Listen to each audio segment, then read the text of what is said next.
അപ്പോൾ ഇന്ന് നമ്മൾ ഒരു കുഞ്ഞു വീഡിയോ ആയിട്ടാണ് വന്നത്. ഇലയുടെയും ഒരു കൊഴുക്കട്ട ഉണ്ടാക്കിയിട്ടുണ്ട്. ഇലയട എന്ന് പറഞ്ഞാൽ നല്ല അടിപൊളിയുടെ ഇലയുടെ കേട്ടോ. നമ്മളിന്ന് എന്താണെന്ന് വെച്ചാൽ നമ്മുടെ ഇടിയപ്പം ഉണ്ടാക്കിയിട്ടുണ്ടായിരുന്നു കേട്ടോ. അപ്പോൾ ഇടിയപ്പം ഉണ്ടാക്കുന്ന ദിവസം നമുക്ക് കുറച്ച് എന്തായാലും മാവ് ബാക്കി വരും. നല്ല സ്മൂത്തായിട്ട് നമ്മൾ കുഴച്ചെടുത്ത് ഉണ്ടാക്കുന്നതല്ലേ.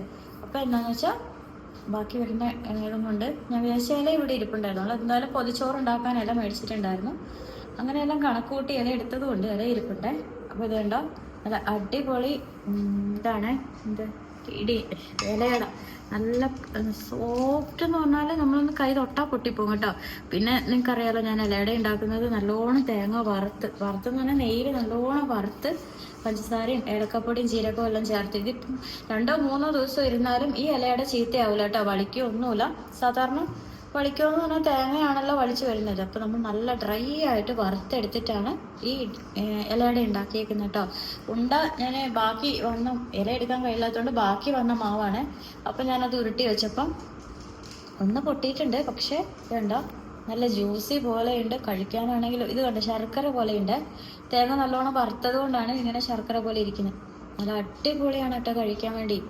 ഇങ്ങനെ ഒന്ന് ഉണ്ടാക്കി നോക്കണം കേട്ടോ. തേങ്ങ ഇത് കൊത്തൊന്നുമില്ല, മിക്സിയിലിട്ട് കറക്കിയിട്ട് എല്ലാം ഒരേപോലെ പൊടിച്ചെടുത്ത തേങ്ങ നെയ്യിലിട്ട് വറുത്തെടുത്തതാണ്. ഇപ്പം തേങ്ങ ഇങ്ങനെ കൊത്തായിട്ട് കടിക്കാനും ഇല്ല, എല്ലാം ഒരേപോലെ നമുക്ക് അലുത്ത് കിട്ടുകയും ചെയ്യും. പിന്നെ വെള്ളം വേണേൽ വെള്ളം ചേർത്ത് കൊടുക്കാം. വെള്ളം ഉരുക്കിയിട്ട് ഇതിനകത്ത് ചേർത്ത് കൊടുത്താലും കുഴപ്പമില്ല.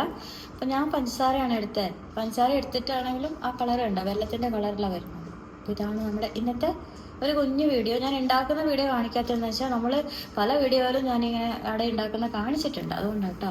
ഇപ്പോൾ ഞാൻ വിചാരിച്ച് വൈകുന്നേരം ഇലയട ഉണ്ടാക്കിയപ്പോൾ അതൊരു കുഞ്ഞു വീഡിയോ ആയിട്ട് നിങ്ങളോട് പറഞ്ഞ് കാണിക്കാമെന്ന് വിചാരിച്ചെടുത്താ കേട്ടോ. കുഞ്ഞു വീഡിയോ. അപ്പോൾ ഇത് കണ്ടോ, ഞാൻ കഴിച്ചു നോക്കട്ടെ. എന്ന് വെച്ചാൽ പാലിട്ടിട്ടെല്ലാം തണുത്തു കേട്ടോ. കുറച്ച് നേരം ഇവിടെ കൊണ്ട് വെച്ചിട്ട് അങ്ങനെ തണുത്ത് പോയി. നല്ല സോഫ്റ്റാണ്. ഇങ്ങനെ തൊട്ട ഉപ്പ് പൊട്ടിപ്പോവും. അടയാണെങ്കിലും അതെ, ഇതുണ്ടോ,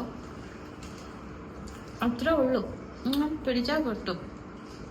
പക്ഷെ അതുപോലെ ടേസ്റ്റോ ചായ ഉണ്ട്, നെയ്യിൻ്റെ ആ രുചിയൊക്കെ ഇല്ലേ.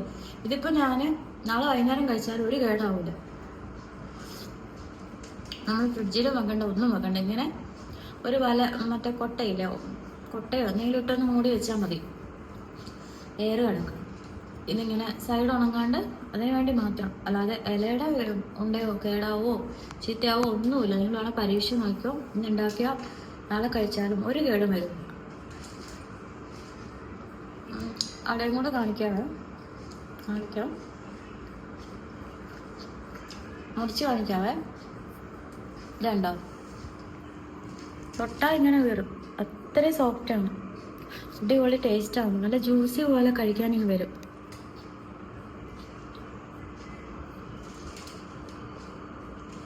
ശരിക്കും പറഞ്ഞാൽ എൻ്റെ കട്ടൻ ചായ നല്ല. പിന്നെ ഇവിടെ ആരും ചായ പിടിച്ചില്ല, ഒന്ന് ഉറങ്ങിയെല്ലാം പോയി. നമ്മൾ പൊതിച്ചോറൊക്കെ ഉണ്ടാക്കിയ ദിവസമല്ലേ, പൊതിച്ചോറെല്ലാം കഴിച്ചിട്ട് നല്ല ക്ഷീണമായിരുന്നു. ഹെവി ഫുഡല്ലേ, അങ്ങനെ ഉറങ്ങിപ്പോയി. ചായ കുടിക്കുന്ന സമയം മാറിപ്പോയി. അപ്പോൾ ഇന്നത്തെ വീഡിയോ ഇത്രേ ഉള്ളൂ കേട്ടോ. കുഞ്ഞു വീഡിയോ ആണ്. അപ്പം നമുക്ക് അടുത്ത ദിവസം വേറൊരു വീഡിയോയിൽ കാണാം. ടാറ്റാ.